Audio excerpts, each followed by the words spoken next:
So the US government is about to be in business with a felon. And I'm not talking about any presidential candidates here.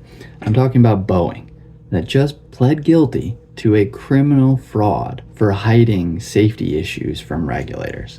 And more than a third of Boeing's revenue comes from government contracts, almost $30 billion last year for planes, defense, space. And there aren't many alternatives to Boeing, so the government will likely make an exception to hiring felons. And then that's your tax dollars going to a criminal enterprise now that, by the way, has paid out over $60 billion of its profits to shareholders in the past decade, while cutting costs and corners in its safety and quality controls. Now, I want to say that the problem is just this one relatively new plane, the 737 MAX, but it's not. There are probes into its planes with formerly pristine reputations, like the 787, because of poor inspection policies, quality control issues. Even its space trips are suspect. It finally got astronauts to the space station, but technical issues have extended the week-long trip by several weeks, and it still doesn't know when it's getting them back to Earth.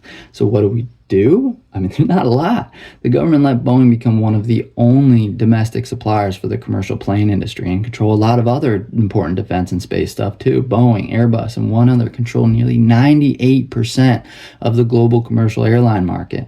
And making enormous planes isn't an easy industry for competitors to get into. Now, after letting that happen, the government then stopped regulating them, underfunded the FAA, and started letting Boeing regulate itself. Now, the Supreme Court's dismantling of consumer protection agencies, it doesn't seem like there's a good reason for this to reverse anytime soon. I mean, the Justice Department just got Boeing to plead guilty to a criminal fraud conspiracy to hide its poor manufacturing and quality controls that allowed it to sell faulty planes that led to 2 crashes in less than a year that took hundreds of lives.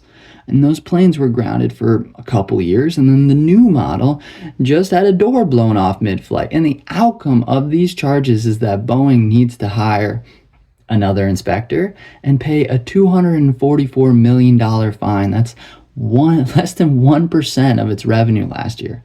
So what really happens? I mean, the only thing that I can think of is that we need to keep attention on it. That's why I'm focused on this stuff. I mean, the government, in theory, cares about what we care about. So if safety, accountability, and corporate consolidation are high concerns, maybe that becomes law.